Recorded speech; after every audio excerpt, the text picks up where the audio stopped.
हीना अपने पति रवि के साथ एक छोटे से शहर में रहा करती थी।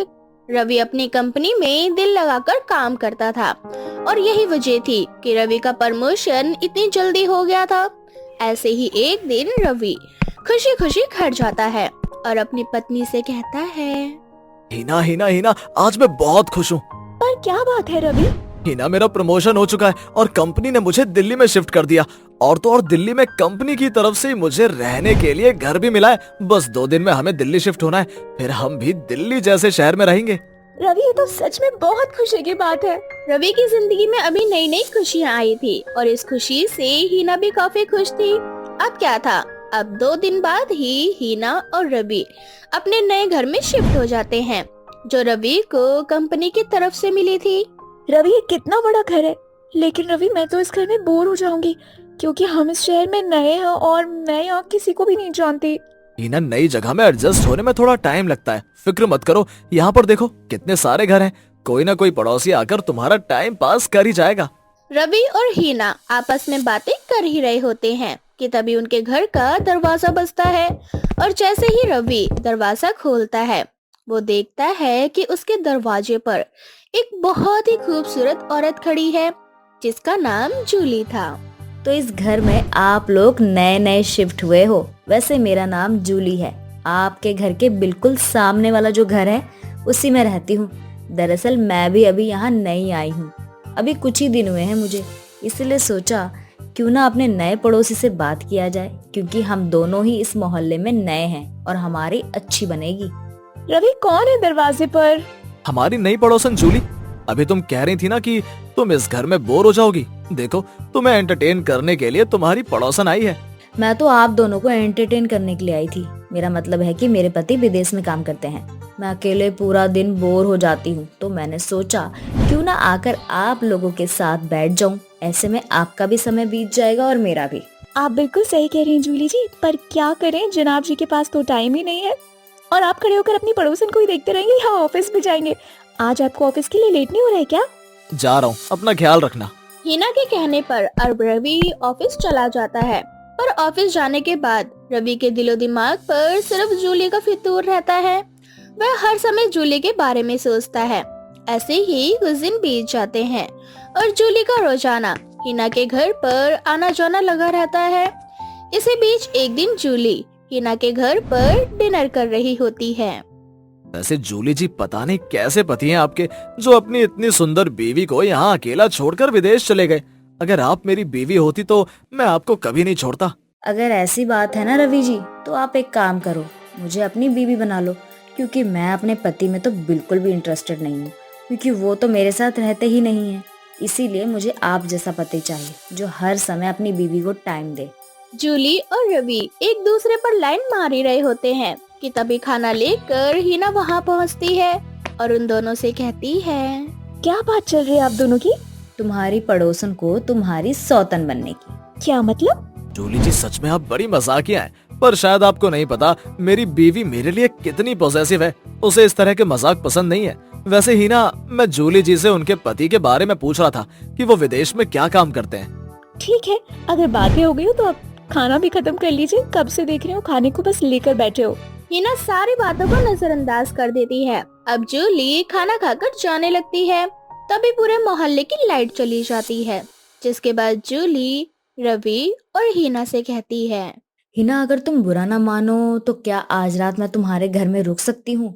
वो दरअसल बात यह है ना कि मैं अकेली रहती हूँ और लाइट भी नहीं आ रही और मुझे अकेले डर लगता है। इसीलिए मुझे आप दोनों का साथ चाहिए ताकि मुझे डर ना लगे। हाँ हाँ जूली जी, क्यों नहीं, मैं हूँ ना आपके साथ, आप डरिए मत। इस तरह से जूली रवि और हीना के घर पर ही रुक जाती है। हीना रात में सो रही होती है कि अचानक से रवि उठकर जूली के कमरे में चला जाता है और उससे प्यार भरी बातें करने लगता है। अगर मैं तुम्हें इतनी पसंद हूँ तो तुम अपनी बीवी को छोड़ क्यों नहीं देते? जूली मेरी जान, मैं इतनी आसानी से उसे नहीं छोड़ सकता और ना ही मैं उसे बता सकता हूँ कि मुझे तुमसे पहली नजर में प्यार हो गया था और हम दोनों उसकी पीठ पीछे मिलते रहते हैं। रवि और जूली आपस में बातें कर ही रहे होते हैं कि तभी हीना की आंखें खुलती है और वह अपनी आंखों से अपने पति को ही जूली के साथ देख लेती है। ये क्या हो रहा है मेरे पेट पीछे? रवि जी, आपको शर्म नहीं आई अपने ही पड़ोसन के साथ ये सब करते हुए? इस बात की शर्म ही ना, जूली तुमसे ज्यादा सुंदर और सेक्सी है। जूली बिल्कुल वैसी ही औरत है जैसी कि मुझे पसंद है, और अच्छा ही हुआ जो तुम्हें अपने आप सच्चाई का पता चल गया। अब तुम मेरी जिंदगी से जा सकती हो, ताकि मैं अपनी जूली से शादी कर सकूं और उसके साथ अपना घर बसा सकूं। मुझे इतना बड़ा धोखा देकर आपने अच्छा नहीं किया रवि जी। जो औरत अपने पति की नहीं, वो आपकी क्या ही होगी। जब उसने आपके लिए अपने पति को छोड़ दिया तो सोचिए, अगर आपसे भी अच्छा उसे कोई दूसरा आदमी मिला तो वो आपको भी छोड़ देगी। और रही मेरी बात, तो मैं जा रही हूँ आपकी जिंदगी से हमेशा हमेशा के लिए। पर मैं आपके धोखे को कभी नहीं भूलूंगी और ना ही आपको कभी माफ करूंगी। इस तरह से हीना अपने पति को छोड़कर हमेशा हमेशा के लिए मायके चली जाती है, जिसके बाद रवि जूली से शादी कर लेता है। पर जूली शादी के कुछ ही महीनों बाद बड़ी ही चालाकी से रवि की सारी प्रॉपर्टी अपने नाम करवा लेती है और उसे धोखा देकर, मौका देखकर उसे लूटकर भाग जाती है। जिसके बाद रवि को अपनी गलती का एहसास होता है और वो अपने किए पर बहुत ही ज्यादा शर्मिंदा होता है।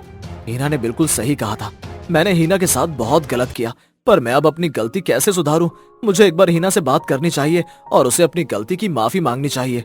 अब रवि हीना से माफी मांगने के लिए उसके पास जाता है और अपनी बीवी हीना से माफी मांगता है। किस बात की माफी मांग रहे हो रवि तुम मुझसे? आखिर तुम तो चाहते ही थे ना कि मेरे पड़ोसन मेरी सौतन बन जाए, और तुम्हारी वजह से मेरी पड़ोसन मेरी सौतन भी बनी। वो बात अलग है कि मेरी सौतन तुम्हें लूट कर भाग गई। हीना, तुम्हारा कहना सही है, पर मुझे अपनी गलती का एहसास हो चुका है। मुझे अपनी गलती सुधारने का एक मौका दे दो। इतना बोलकर रवि हीना के आगे हाथ जोड़ लेता है। हीना भी रवि को माफ कर देती है, जिसके बाद रवि और हीना मिलकर जूली के खिलाफ कंप्लेंट लिखवा कर आते हैं और उन्हें पता चलता है कि इससे पहले भी जूली ने इसी तरह से कई लोगों से शादी करके लोगों को बेवकूफ बनाया है। जिसके बाद पुलिस तो जूली को ढूंढने में लग जाती है, पर रवि और हीना अपनी जिंदगी की एक नई शुरुआत करते हैं। जिसके बाद रवि कभी भी किसी पराई औरत की ओर नजर उठाकर भी नहीं देखता। हीना अपने पति रवि के साथ एक छोटे से शहर में रहा करती थी। रवि अपनी कंपनी में दिल लगाकर काम करता था और यही वजह थी कि रवि का प्रमोशन इतनी जल्दी हो गया था। ऐसे ही एक दिन रवि खुशी खुशी घर जाता है और अपनी पत्नी से कहता है, हीना हीना हीना, आज मैं बहुत खुश हूँ। पर क्या बात है रवि? हीना, मेरा प्रमोशन हो चुका है और कंपनी ने मुझे दिल्ली में शिफ्ट कर दिया, और तो और दिल्ली में कंपनी की तरफ से मुझे रहने के लिए घर भी मिला है। बस 2 दिन में हमें दिल्ली शिफ्ट होना है, फिर हम भी दिल्ली जैसे शहर में रहेंगे। रवि, ये तो सच में बहुत खुशी की बात है। रवि की जिंदगी में अभी नई नई खुशियाँ आई थी और इस खुशी से हीना भी काफी खुश थी। अब क्या था, अब 2 दिन बाद ही हीना और रवि अपने नए घर में शिफ्ट हो जाते हैं, जो रवि को कंपनी की तरफ से मिली थी।